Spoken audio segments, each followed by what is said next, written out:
Steve, we didn't speak to you after the Solihull game. What did you make of the win and the clean sheet?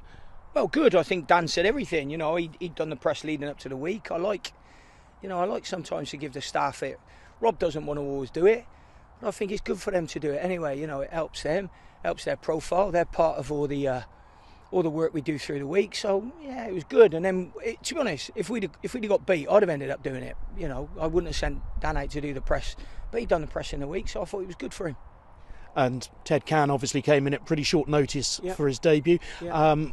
How well did you think he did, and how much have you been able to get some more information into him this week? Yeah, well, a lot more information when he comes in and it's late. I thought he did really, really well, as has Fabian and as has Jed before him. So we won't forget those two lads anyway. I think they've been all really, really good. Obviously, Ted come in and it was late, but I thought he had a good game last week. I thought he did very well. So, like I've said before, it's easy to drop into this dressing room because they're good lads, and sometimes they can get a bit annoying, but predominantly most of the time they're good lads.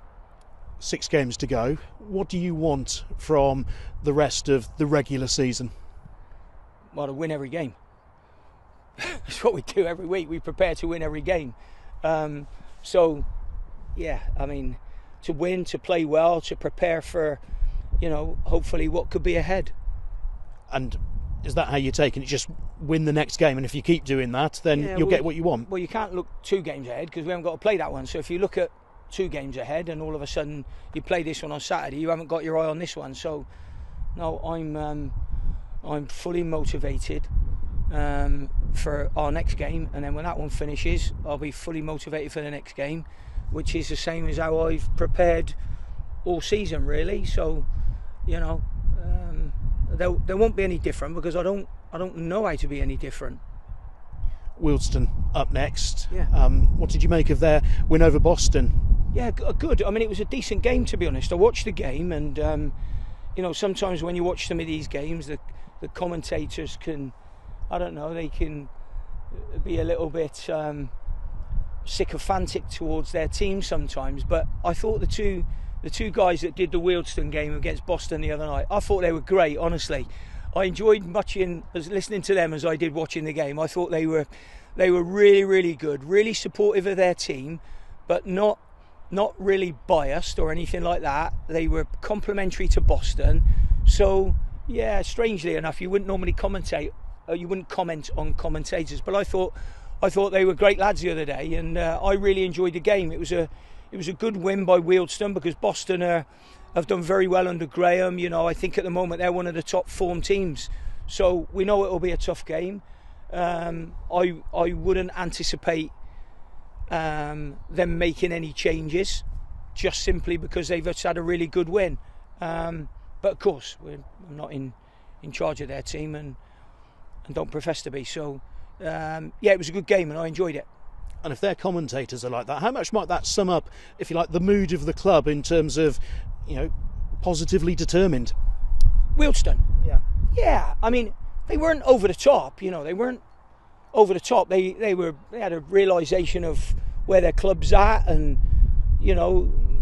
that they were up against an informed Boston team. And I just thought, I don't know, it was really good. They were really behind their club.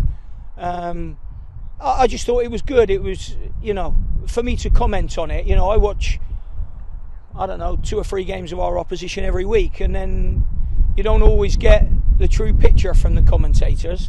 But I thought they were great. I just thought they were really good, and we're looking forward to going there on Saturday. Teddy Jenks was on the bench for you last weekend. How good to have him back in the 18? Yeah, well, I mean, there's plenty of competition for it now. So sooner or later, as time goes on, it's going to be a real fight to get into the starting 11, and then it's going to be a fight who ends up getting on the bench. So now's a good time to try and stamp your authority on something. Really, when I looked at it last week, I didn't think it was, I suppose, in the moment, whether it was a substitute appearance for him or for Luke, and the others went on instead. But it's just sometimes what you see in that game. And I thought that the substitutes who went on last week, I thought they did a really good job. It was quite a strong win last week, and I actually think it whipped up a little bit more in the second half than it was in the first. But I knew that anyway, because I'll always look at where the win's at, you know, in whatever games we're playing. I'll always look at that, because that's sometimes important. But they went on and had to do a different job, and I thought they went on and done a really good job, the subs last week. And how close is Teddy to being able to compete for being able to get some game time? Because obviously it has been a long road back. Don't know with that. That'll depend on the others. You know, what you can't do is you can't pick them all.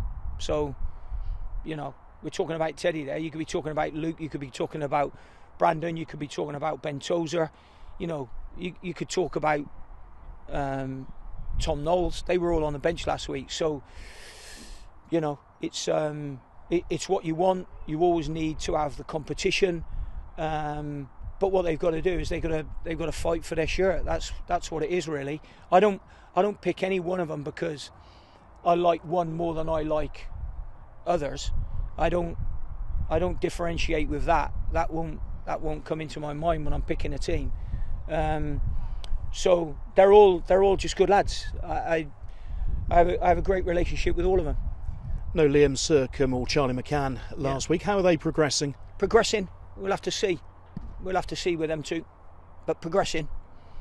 And what you did have last weekend was options with, I suppose, Manny and Harvey in the midfield. I mean, that's a really big midfield, isn't it, alongside Adam May? Yeah, I suppose big. But big doesn't necessarily mean good in the air, or, you know, I don't necessarily pick the team based on their height. So, yeah, I mean, I suppose they're big enough lads. They're all 6 foot plus. But yeah, I don't pick a team based on that. Otherwise, I wouldn't pick some of our smaller lads who have been really, really important for us this year.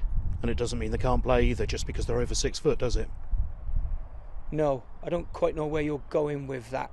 I'm just because reinforcing. I've said a good big unbeat, said a good Litland before. I'm just reinforcing the point. I'm not saying they're bad players at all. It's just useful to have players with a bit of size. Yeah, always. Yeah, you won't play against Liverpool, and there won't be too many of them that are below 6 foot. I said there might be a couple. You know, that's like McAllister, that's Mo Salah, but there aren't too many of them. Everyone else okay? Yes, I think so.